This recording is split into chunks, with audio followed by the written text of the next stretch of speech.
বিসমিল্লাহির রহমানির রহিম।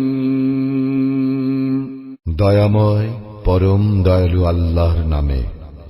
সূরাতুন আনজালনাহা ওয়া ফারাদনাহা ওয়া আনজালনা ফীহা আয়াতিন বাইয়িনাত وأنزلنا فيها آيات بينات لعلكم تذكرون। ইহা একটি সূরা, ইহা আমি অবতীর্ণ করিয়াছি এবং ইহার বিধানকে অবশ্যই পালনীয় করিয়াছি। ইহাতে আমি অবতীর্ণ করিয়াছি সুস্পষ্ট আয়াতসমূহ, যাহাতে তোমরা উপদেশ গ্রহণ করো। الزانية والزاني فاجلدوا كل واحد منهما 100 جلدة ولا تأخذكم بهما رأفة في دين الله إن كنتم تؤمنون بالله واليوم الآخر وليشهد عذابهما طائفة من المؤمنين। ব্যভিচারিণী ও ব্যভিচারী উহাদের প্রত্যেককে 100 কশাঘাত করিবে। আল্লাহর বিধান কার্যকরী করণে উহাদের প্রতি দয়া যেন তোমাদেরকে প্রভাবান্বিত না করে। যদি তোমরা আল্লাহে এবং পরকালে বিশ্বাসী হও, মুমিনদের একটি দল যেন ইহাদের শাস্তি প্রত্যক্ষ করে। الزاني لا ينكح إلا زانية أو مشركة والزانية لا ينكحها إلا زان أو مشرك وحرم ذلك على المؤمنين। ব্যভিচারী ব্যভিচারিণীকে অথবা মুশরিক নারীকে ব্যতীত বিবাহ করে না, এবং ব্যভিচারিণী তাহাকে ব্যভিচারী অথবা মুশরিক ব্যতীত কেহ বিবাহ করে না। মুমিনদের জন্য ইহা নিষিদ্ধ করা হইয়াছে। والذين يرمون المحصنات ثم لم يأتوا بأربعة شهداء فاجلدوهم 80 جلدة ولا تقبلوا لهم شهادة أبدا وأولئك هم الفاسقون। যাহারা সাধবী রমণীর প্রতি অপবাদ আরোপ করে এবং 4 জন সাক্ষী উপস্থিত করে না, তাহাদেরকে 80টি কশাঘাত করিবে এবং কখনো তাহাদের সাক্ষ্য গ্রহণ করিবে না। ইহারাই তো সত্যত্যাগী। إلا الذين تابوا من بعد ذلك وأصلحوا فإن الله غفور رحيم। তবে যদি ইহার পর উহারা তওবা করে ও নিজেদেরকে সংশোধন করে, আল্লাহ তো অতিশয় ক্ষমাশীল, পরম দয়ালু। والذين يرمون أزواجهم ولم يكن لهم شهداء إلا أنفسهم فشهادة أحدهم 4 شهادات بالله إنه لمن الصادقين। এবং যাহারা নিজেদের স্ত্রীর প্রতি অপবাদ আরোপ করে অথচ নিজেরা ব্যতীত তাহাদের কোনো সাক্ষী নাই, তাহাদের প্রত্যেকের সাক্ষ্য এই হইবে যে সে আল্লাহর নামে 4 বার শপথ করিয়া বলিবে যে সে অবশ্যই সত্যবাদী। والخامسة أن لعنة الله عليه إن كان من الكاذبين। এবং 5ম বারে বলিবে যে সে মিথ্যাবাদী হইলে তাহার উপরে নামিয়ে আসিবে আল্লাহর লানত। ويدرأ عنها العذاب أن تشهد 4 شهادات بالله إنه لمن الكاذبين। তবে স্ত্রীর শাস্তি রহিত হইবে যদি সে 4 বার আল্লাহর নামে শপথ করিয়া সাক্ষ্য দেয় যে তাহার স্বামী মিথ্যাবাদী। والخامسة أن غضب الله عليها كان من الصادقين এবং পঞ্চমবারে বলে যে তাহার স্বামী সত্যবাদী হইলে তাহার নিজের উপর নামিয়া আসিবে আল্লাহর গজব। ولولا فضل الله عليكم ورحمته وأن الله تواب حكيم তোমাদের প্রতি আল্লাহর অনুগ্রহ ও দয়া না থাকিলে তোমাদের কেহই অব্যাহতি পাইতে না, এবং আল্লাহ তওবা গ্রহণকারী ও প্রজ্ঞাময়।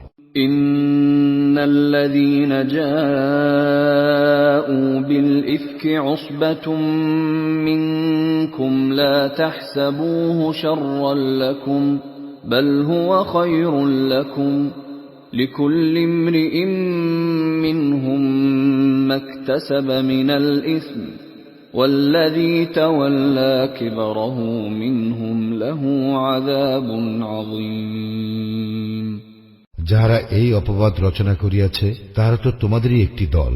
ইহাকে তোমরা তোমাদের জন্য অনিষ্টকর মনে করিও না, বরং ইহা তো তোমাদের জন্য কল্যাণকর। উহাদের প্রত্যেকের জন্য আছে উহাদের কৃত পাপকর্মের ফল, এবং উহাদের মধ্যে যে এই ব্যাপারে প্রধান ভূমিকা গ্রহণ করিয়াছে তাহার জন্য আছে মহাশাস্তি।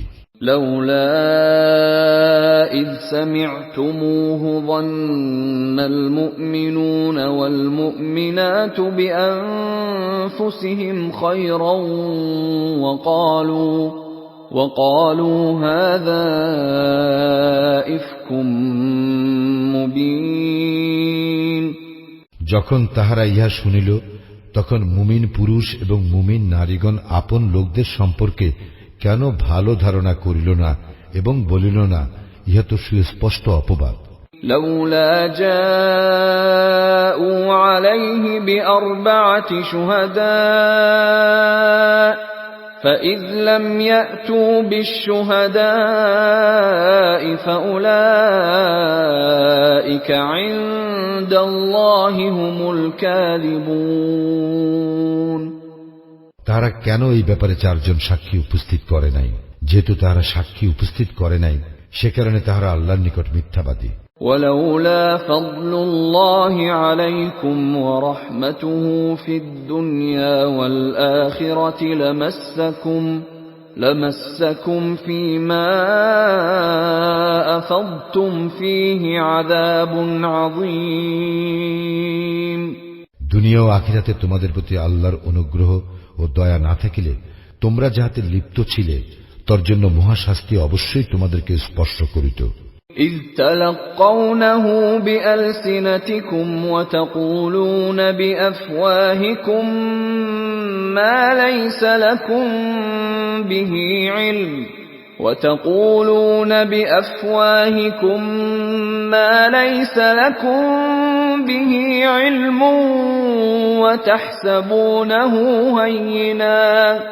وتحسبونه هينا وهو عند الله عظيم যখন তোমরা মুখে মুখে ইহা ছড়াইতেছিলে এবং এমন বিষয় মুখে উচ্চারণ করিতেছিলে যাহার কোনো জ্ঞান তোমাদের ছিল না, এবং তোমরা ইহাকে তুচ্ছ গণ্য করিয়াছিলে, যদিও আল্লাহর নিকট ইহা ছিল গুরুতর বিষয়। ولولا إذ سمعتموه قلتم ما يكون لنا أن نتكلم بهذا سبحانك هذا بهتان عظيم এবং তোমরা যখন ইহা শ্রবণ করিলে তখন কেন বলিলে না, এ বিষয়ে বলাবলি করা আমাদের উচিত নয়, আল্লাহ পবিত্র মহান, ইহা তো এক গুরুতর অপবাদ। يعظكم الله أن تعودوا لمثله أبدا إن كنتم مؤمنين আল্লাহ তোমাদেরকে উপদেশ দিতেছেন, তোমরা যদি মুমিন হও তবে কখনো অনুরূপ আচরণের পুনরাবৃত্তি করিও না। ويبين الله لكم الآيات والله عليم حكيم আল্লাহ তোমাদের জন্য আয়াতসমূহ সুস্পষ্টভাবে বিবৃত করেন এবং আল্লাহ সর্বজ্ঞ প্রজ্ঞাময়। إن الذين يحبون أن تشيع الفاحشة في الذين آمنوا لهم عذاب أليم في الدنيا والآخرة والله يعلم وأنتم لا تعلمون যাহারা মুমিনদের মধ্যে অশ্লীলতার প্রসার কামনা করে তাহাদের জন্য আছে দুনিয়া ও আখিরাতের মর্মন্তুদ শাস্তি এবং আল্লাহ জানেন তোমরা জানো না ولولا فضل الله عليكم ورحمته وأن الله رؤوف رحيم তোমাদের প্রতি আল্লাহর অনুগ্রহ ও দয়া না থাকিলে তোমরা কেহই অব্যাহতি পাইতে না এবং আল্লাহ দয়াদ্র ও পরম দয়ালু يا أيها الذين آمنوا لا تتبعوا خطوات الشيطان ومن يتبع خطوات الشيطان فإنه يأمر بالفحشاء والمنكر ولولا فضل الله عليكم ورحمته ما زكى منكم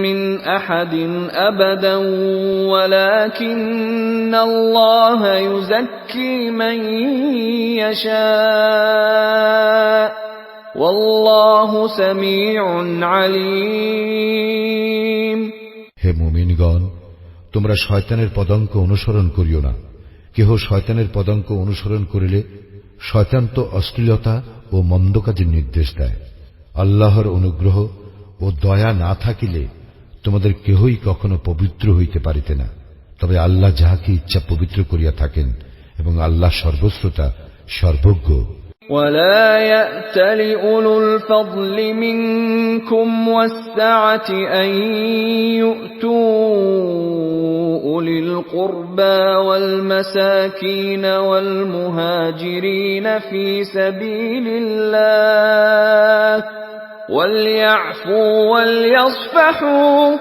ألا تحبون أن يغفر الله لكم والله غفور رحيم তোমাদের মধ্যে যাহারা ঐশ্বর্য ও প্রাচুর্যের অধিকারী তাহারা যেন শপথ গ্রহণ না করে যে তাহারা আত্মীয় স্বজন ও অভাবগ্রস্তকে এবং আল্লাহর রাস্তায় যাহারা হিজরত করিয়াছে তাহাদেরকে কিছুই দিবে না তাহারা যেন উহাদেরকে ক্ষমা করে এবং উহাদের দোষ ত্রুটি উপেক্ষা করে তোমরা কি চাও না যে আল্লাহ তোমাদেরকে ক্ষমা করুন এবং আল্লাহ ক্ষমাশীল পরম দয়ালু إن الذين يرمون المحصنات الغافلات المؤمنات لعنوا في الدنيا والآخرة ولهم عذاب عظيم যারা সাধবী সরল মনা ও ইমানদার নারীর প্রতি অপবাদ আরোপ করে তাহারা দুনিয়া ও আখিরাতে অভিশপ্ত এবং তাহাদের জন্য আছে মহাশাস্তি يوم تشهد عليهم ألسنتهم وأيديهم وأرجلهم بما كانوا يعملون যেদিন তাহাদের বিরুদ্ধে সাক্ষ্য দিবে তাহাদের জিহ্বা তাহাদের হস্ত ও তাহাদের চরণ তাহাদের কৃতকর্ম সম্বন্ধে يومئذ يوفيهم الله دينهم الحق ويعلمون أن الله هو الحق المبين সেদিন আল্লাহ তাহাদের প্রাপ্য প্রতিফল পুরাপুরি দিবেন এবং তাহারা জানিবে আল্লাহই সত্য স্পষ্ট প্রকাশক الخبيثات للخبيثين والخبيثون للخبيثات والطيبات للطيبين والطيبون للطيبات أولئك مبرؤون مما يقولون لهم مغفرة ورزق كريم. দুশ্চরিত্রা নারী দুশ্চরিত্র পুরুষের জন্য, দুশ্চরিত্র পুরুষ দুশ্চরিত্র নারীর জন্য, সচ্চরিত্র নারী সচ্চরিত্র পুরুষের জন্য এবং সচ্চরিত্র পুরুষ সচ্চরিত্র নারীর জন্য। লোকে যাহা বলে ইহারা তাহা হইতে পবিত্র, ইহাদের জন্য আছে ক্ষমা ও সম্মানজনক জীবিকা।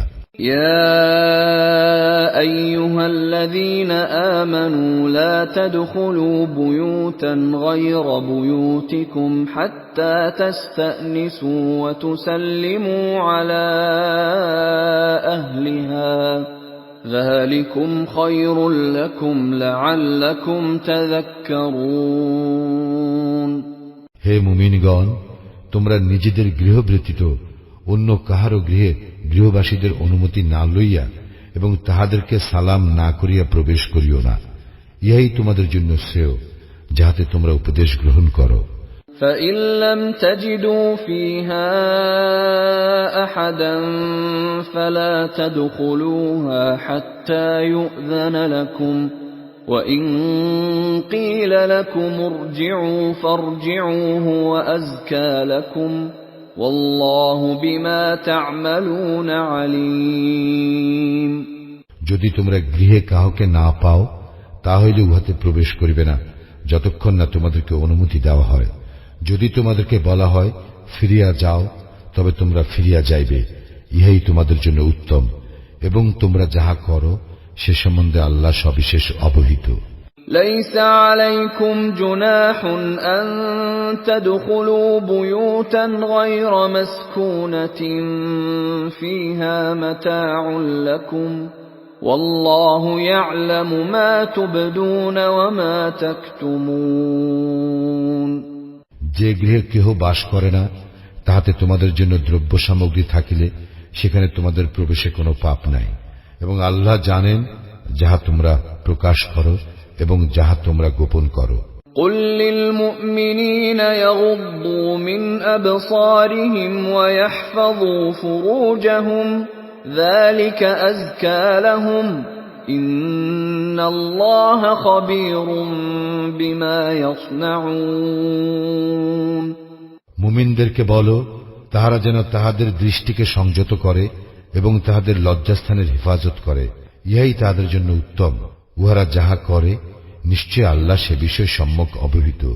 وقل للمؤمنات يغضضن من أبصارهن ويحفظن فروجهن ولا يبدين زينتهن إلا ما ظهر منها وليضربن بخمرهن على جيوبهن ولا يبدين زينتهن إلا لبعولتهن أو آباء بعولتهن أو أبنائهن أو بعولتهن أو إخوانهن أو بني إخوانهن أو بني أخواتهن أو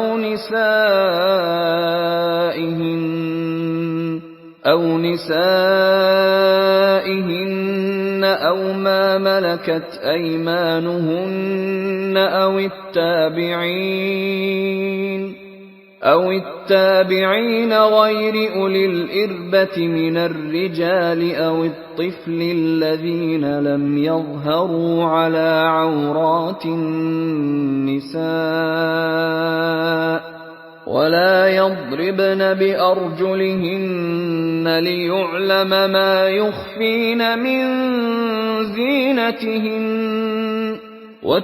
وتوبوا إلى الله جميعا أيها المؤمنون لعلكم تفلحون.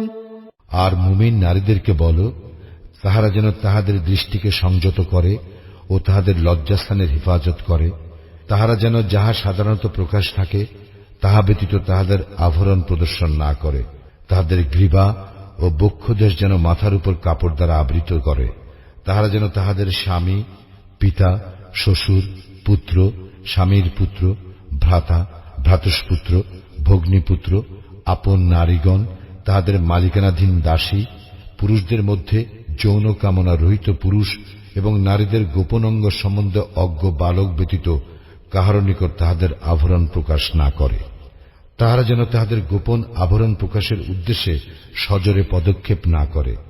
হে মুমিনগণ, তোমরা সকলে আল্লাহর দিকে প্রত্যাবর্তন করো, যাহাতে তোমরা সফল কাম হইতে পারো।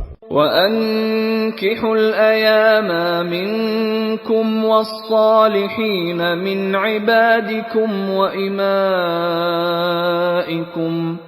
إِنْ يَكُونُوا فُقَرَاءَ يُغْنِهِمُ اللَّهُ مِنْ فَضْلِهِ وَاللَّهُ وَاسِعٌ عَلِيمٌ। তোমাদের মধ্যে যাহারা আইয়িম তাহাদের বিবাহ সম্পাদন করো, এবং তোমাদের দাস ও দাসীদের মধ্যে যাহারা সৎ তাহাদেরও। তাহারা অভাবগ্রস্ত হইলে আল্লাহ নিজ অনুগ্রহে তাহাদেরকে অভাবমুক্ত করিয়া দিবেন। আল্লাহ তো প্রাচুর্যময়, সর্বজ্ঞ।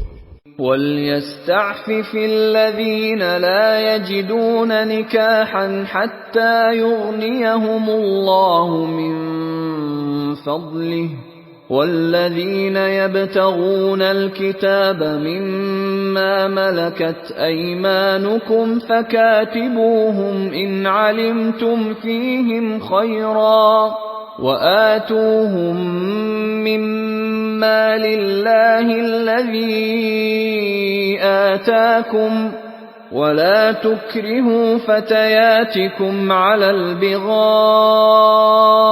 إِنْ أَرَدْنَ تَحَصُّنًا لِتَبْتَغُوا عَرَضَ الْحَيَاةِ الدُّنْيَا وَمَنْ يُكْرِههُّنَّ فَإِنَّ اللَّهَ مِنْ بَعْدِ إِكْرَاهِهِنَّ غَفُورٌ رَحِيمٌ। যাহাদের বিবাহের সামর্থ্য নাই, আল্লাহ তাহাদেরকে নিজ অনুগ্রহে অভাবমুক্ত না করা পর্যন্ত তাহারা যেন সংযম অবলম্বন করে, এবং তোমাদের মালিকানাধীন দাস দাসীদের মধ্যে কেহ তার মুক্তির জন্য লিখিত চুক্তি চাহিলে তাহাদের সঙ্গে চুক্তিতে আবদ্ধ হও, যদি তোমরা উহাদের মধ্যে মঙ্গলের সন্ধান পাও। আল্লাহ তোমাদেরকে যে সম্পদ দিয়াছেন তা হইতে তোমরা উহাদেরকে দান করিবে। তোমাদের দাসীগণ সতীত্ব রক্ষা করিতে চাইলে পার্থিব জীবনের ধন লালসায় তাহাদেরকে ব্যভিচারিণী হইতে বাধ্য করিও না।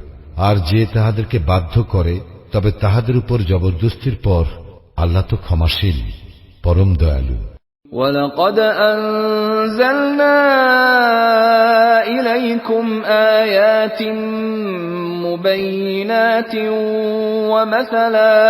وَمَثَلًا مِنَ الَّذِينَ خَلَوْا مِنْ قَبْلِكُمْ وَمَوْعِظَةً لِلْمُتَّقِينَ।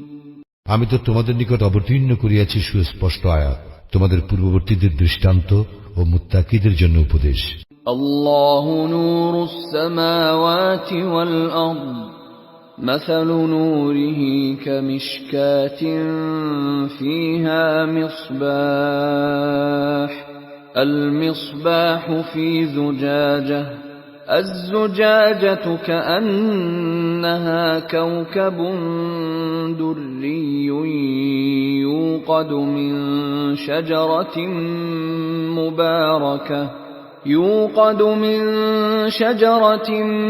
مباركة زيتونة لا شرقية ولا غربية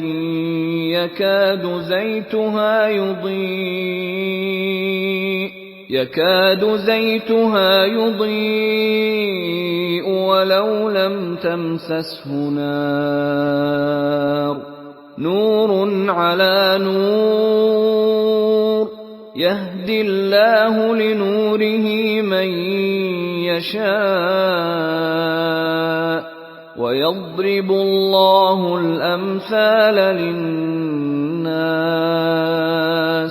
والله بكل شيء عليم।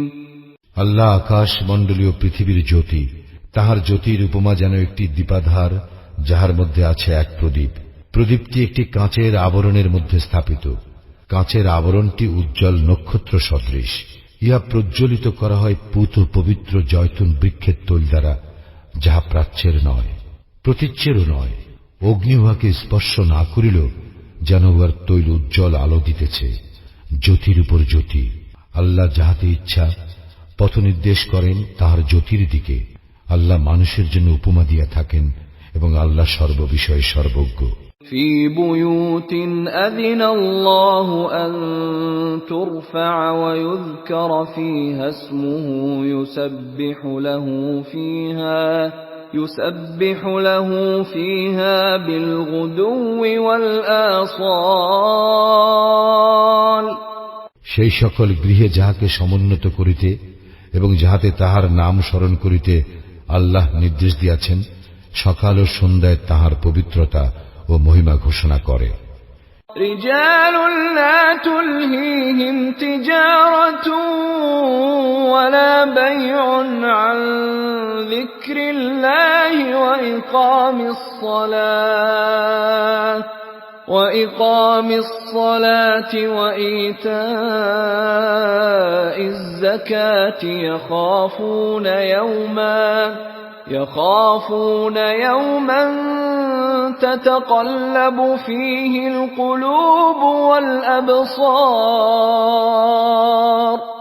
সেই সব লোক যাহাদেরকে ব্যবসা বাণিজ্য এবং ক্রয় বিক্রয় আল্লাহর স্মরণ হইতে এবং সালাত কায়েম ও জাকাত প্রদান হইতে বিরত রাখে না, তাহারা ভয় করে সেই দিনকে, যেদিন অনেক অন্তর ও দৃষ্টি বিপর্যস্ত হইয়া পড়িবে।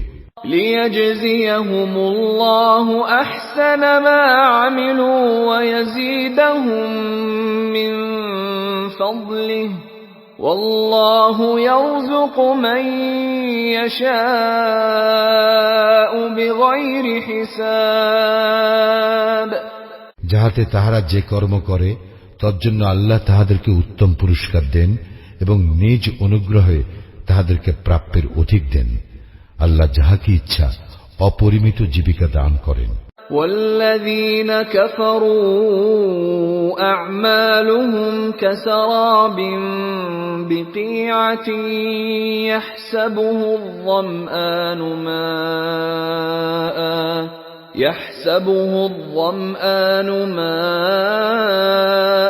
حتى إذا جاءه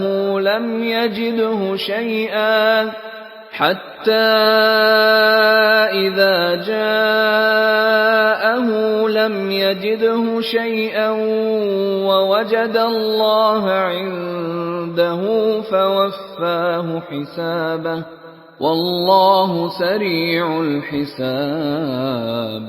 যাহারা কুফরি করে তাহাদের কর্ম মরুভূমির মরীচিকা সদৃশ। পিপাসার্ত যাহাকে পানি মনে করিয়া থাকে, কিন্তু সে উহার নিকট উপস্থিত হইলে দেখিবে উহা কিছু নয়, এবং সে পাইবে সেখানে আল্লাহকে। অতঃপর তিনি তাহার কর্মফল পূর্ণ মাত্রায় দিবেন। আল্লাহ হিসাব গ্রহণে তৎপর। أو كظلمات في بحر لج يغشاه موج من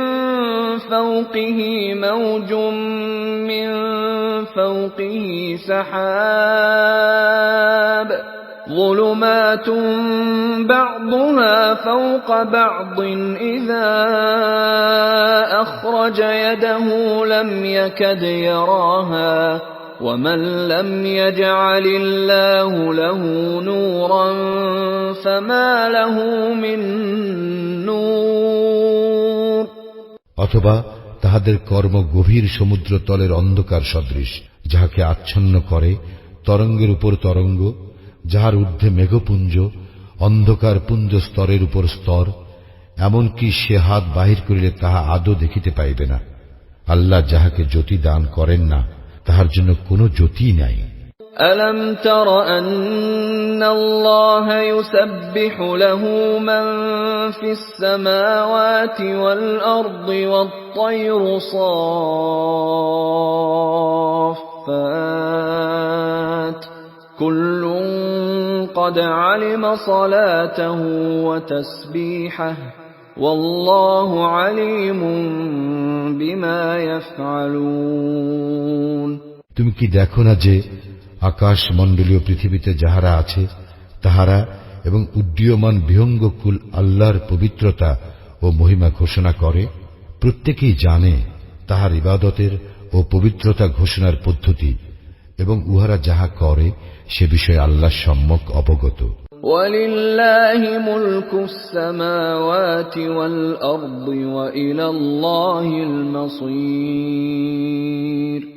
আকাশ মণ্ডলীয় পৃথিবীর সার্বভৌমত্ব আল্লাহরই এবং আল্লাহরই দিকে প্রত্যাবর্তন।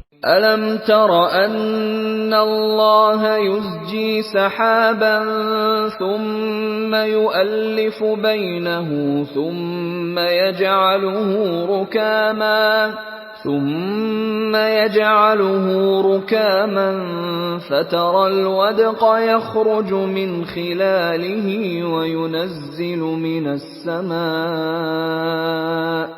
وينزل من السماء من جبال فيها من برد فيصيب به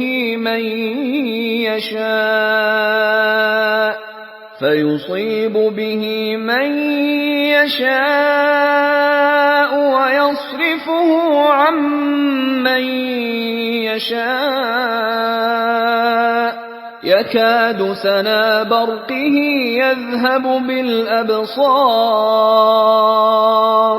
তুমি কি দেখো না আল্লাহ সঞ্চালিত করেন মেঘমালাকে, তৎপর তাহাদেরকে একত্র করেন এবং পরে পুঞ্জীভূত করেন। অতঃপর তুমি দেখিতে পাও উহার মধ্য হইতে নির্গত হয় বারিধারা। আকাশস্থিত শিলাস্তূপ হইতে তিনি বর্ষণ করেন শিলা, এবং ইহা দ্বারা তিনি যাহাকে ইচ্ছা আঘাত করেন, এবং যাহাকে ইচ্ছা তাহার উপর হইতে ইহা অন্যদিকে ফিরাইয়া দেন। মেঘের বিদ্যুৎ ঝলক দৃষ্টিশক্তি প্রায় কাড়িয়া নেয়।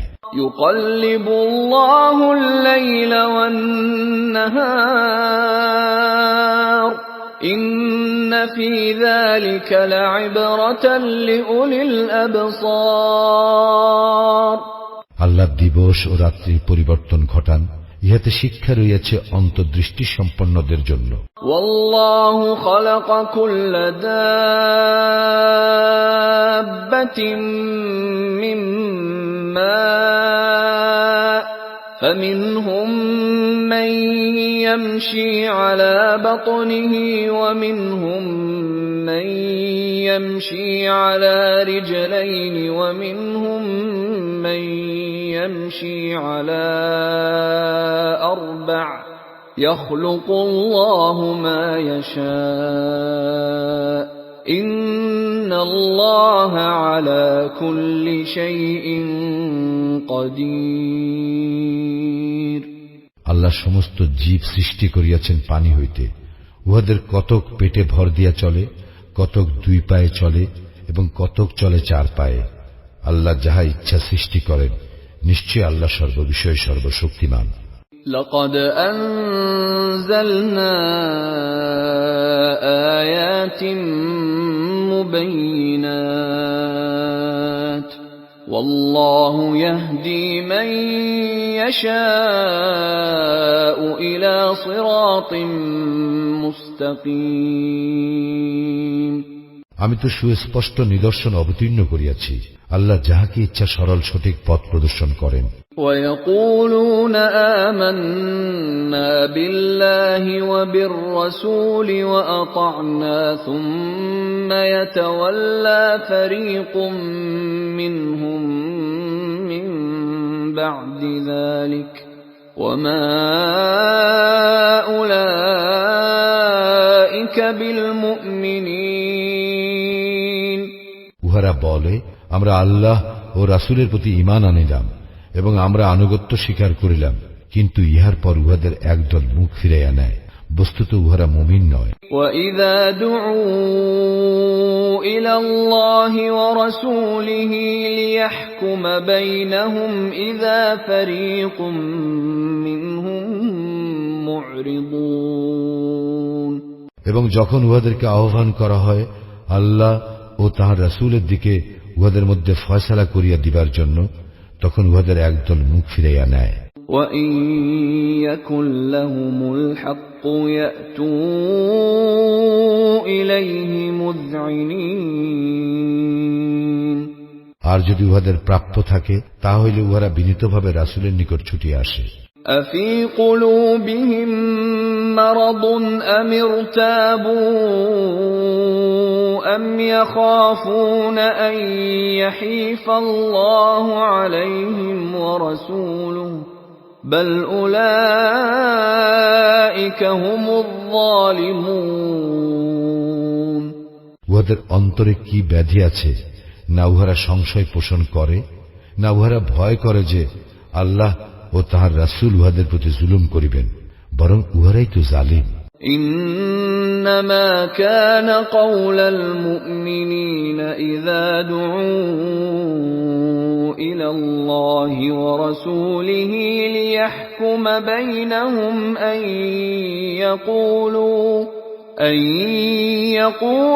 سمعنا وأطعنا وأولئك هم المفلحون।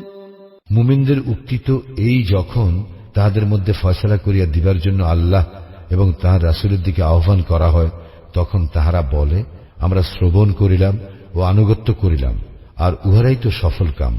وَمَن يُطِعِ اللَّهَ وَرَسُولَهُ وَيَخْشَ اللَّهَ وَيَتَّقْهِ فَأُولَئِكَ هُمُ الْفَائِزُونَ। যাহারা আল্লাহ ও তাহার রাসূলের আনুগত্য করে, আল্লাহকে ভয় করে ও তাহার অবাধ্যতা হইতে সাবধান থাকে, তাহারাই সফল কাম। وَأَقْسَمُوا بِاللَّهِ جَهْدَ أَيْمَانِهِمْ لَئِنْ أَمَرْتَهُمْ لَيَخْرُجُنَّ قُل لَّا تُقْسِمُوا طَاعَةٌ مَّعْرُوفَةٌ إِنَّ اللَّهَ خَبِيرٌ بِمَا تَعْمَلُونَ। উহারা দৃঢ়ভাবে আল্লাহর শপথ করিয়া বলে যে, তুমি উহাদেরকে আদেশ করিলে উহারা অবশ্যই বাহির হইবে। তুমি বলো, শপথ করিও না, যথার্থ আনুগত্যই কাম্য। তোমরা যাহা করো, নিশ্চয়ই আল্লাহ সে বিষয়ে সবিশেষ অবহিত।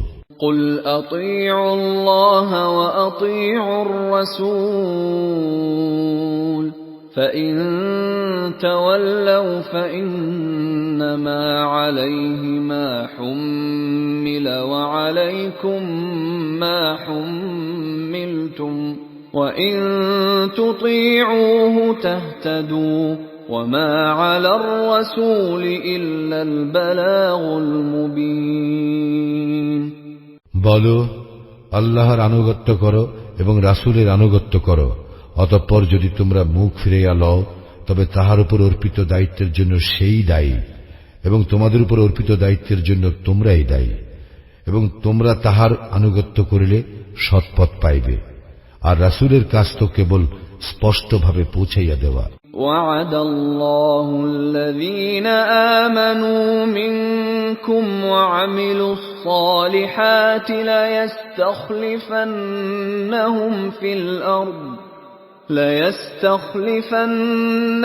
في الأرض كما استخلف الذين من قبلهم وليمكنن لهم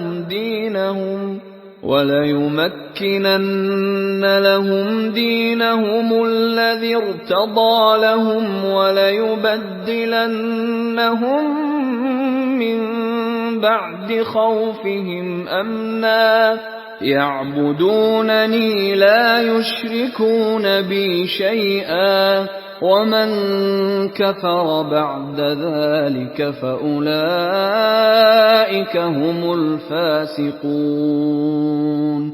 তোমাদের মধ্যে যাহারা ঈমান আনে ও সৎকর্ম করে, আল্লাহ তাহাদেরকে প্রতিশ্রুতি দিতেছেন যে তিনি অবশ্যই তাহাদেরকে পৃথিবীতে প্রতিনিধিত্ব দান করিবেন, যেমন তিনি প্রতিনিধিত্ব দান করিয়াছিলেন তাহাদের পূর্ববর্তীদেরকে, এবং তিনি অবশ্যই তাহাদের জন্য প্রতিষ্ঠিত করিবেন তাহাদের দ্বীনকে, যাহা তিনি তাহাদের জন্য পছন্দ করিয়াছেন, এবং তাহাদের ভয়ভীতির পরিবর্তে তাহাদেরকে অবশ্যই নিরাপত্তা দান করিবেন। তাহারা আমার ইবাদত করিবে, আমার কোনো শরীক করিবে না। অতঃপর যাহারা অকৃতজ্ঞ হইবে তাহারা তো সত্যত্যাগী। وَأَقِيمُوا الصَّلَاةَ وَآتُوا الزَّكَاةَ وَأَطِيعُوا الرَّسُولَ لَعَلَّكُمْ تُرْحَمُونَ। তোমরা সালাত কায়েম করো, যাকাত দাও এবং রাসূলের আনুগত্য করো, যাহাতে তোমরা অনুগ্রহ ভাজন হইতে পারো। لا تحسبن الذين كفروا معجزين في الأرض ومأواهم النار ولبئس المصير। তুমি কাফিরদেরকে পৃথিবীতে কখনো প্রবল মনে করিও না, উহাদের আশ্রয়স্থল দোজখ, কত নিকৃষ্ট এই পরিণাম।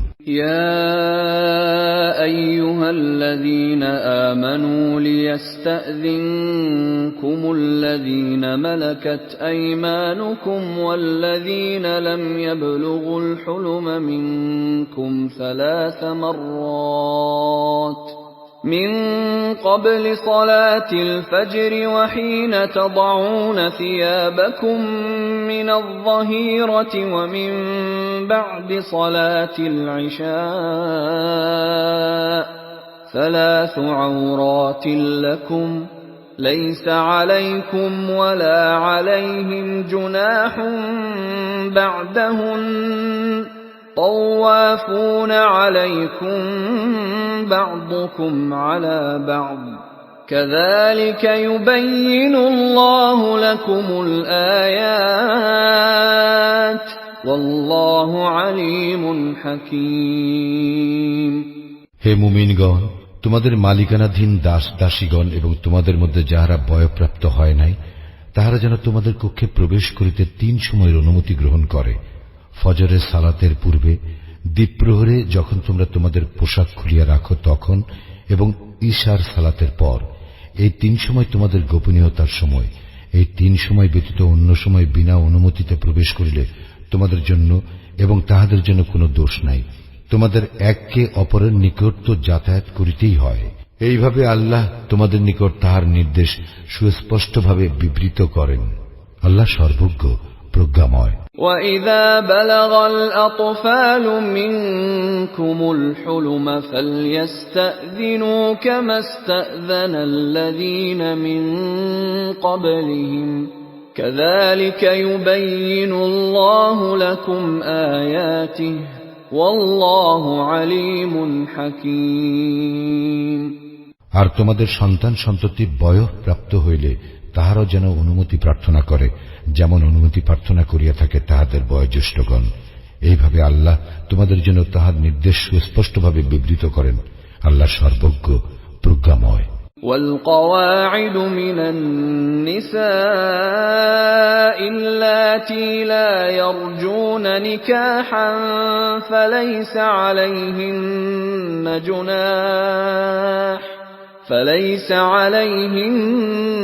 جناح أن يضعن ثيابهن غير متبرجات بزينة وأن يستعففن خير لهن والله سميع عليم।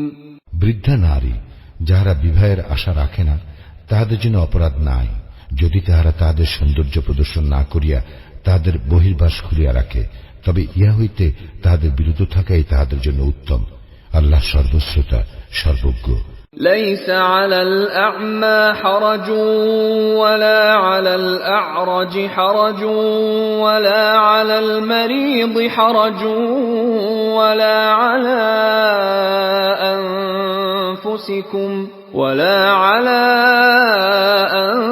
أنفسكم أن تأكلوا من بيوتكم أو بيوت آبائكم أو بيوت أمهاتكم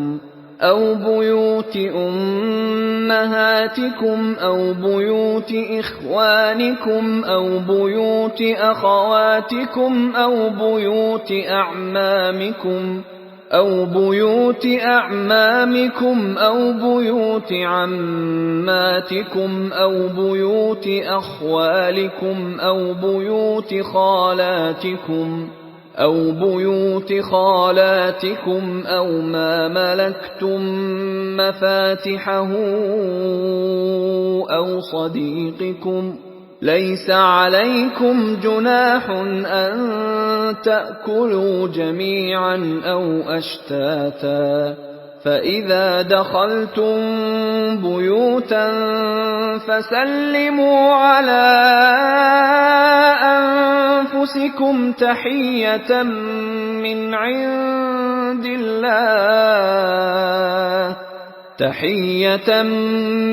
عند الله مباركة طيبة كذلك يبين الله لكم الآيات لعلكم تعقلون অন্ধের জন্য দোষ নাই, খঞ্জের জন্য দোষ নাই, রুগ্নের জন্য দোষ নাই এবং তোমাদের নিজেদের জন্য দোষ নাই আহার করা তোমাদের গৃহে অথবা তোমাদের পিতৃগণের গৃহে, মাতৃগণের গৃহে, ভাতৃগণের গৃহে, ভগ্নীগণের গৃহে, পিতৃব্যদের গৃহে, ফুফুদের গৃহে, মাতুলদের গৃহে, খালাদের গৃহে অথবা সেই সব গৃহে যাহার চাবির মালিক তোমরা অথবা তোমাদের বন্ধুদের গৃহে। তোমরা একত্রে আহার করো অথবা পৃথক পৃথক ভাবে আহার করো, তাহাতে তোমাদের জন্য কোনো অপরাধ নাই। তবে যখন তোমরা গৃহে প্রবেশ করবে তখন তোমরা তোমাদের স্বজনদের প্রতি সালাম করিবে অভিবাদন স্বরূপ, যাহা আল্লাহর নিকট হইতে কল্যাণময় ও পবিত্র। এইভাবে আল্লাহ তোমাদের জন্য তাহার নির্দেশ বিশদভাবে বিবৃত করেন, যাহাতে তোমরা বুঝিতে পারো। إنما المؤمنون الذين آمنوا بالله ورسوله وإذا كانوا معه على أمر جامع لم يذهبوا حتى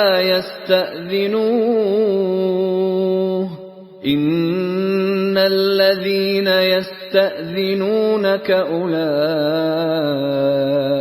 الذين يؤمنون بالله ورسوله فإذا استأذنوك لبعض شأنهم فأذن لمن شئت منهم واستغفر لهم الله إن الله غفور رحيم মুমিন তো তাহারাই যাহারা আল্লাহ এবং তাহার রাসূলে ঈমান আনে এবং রাসূলের সঙ্গে সমষ্টিগত ব্যাপারে একত্র হইলে তাহারা অনুমতি ব্যতীত সরিয়া পড়ে না। যাহারা তোমার অনুমতি প্রার্থনা করে তাহারাই আল্লাহ এবং তাহার রাসূলে বিশ্বাসী।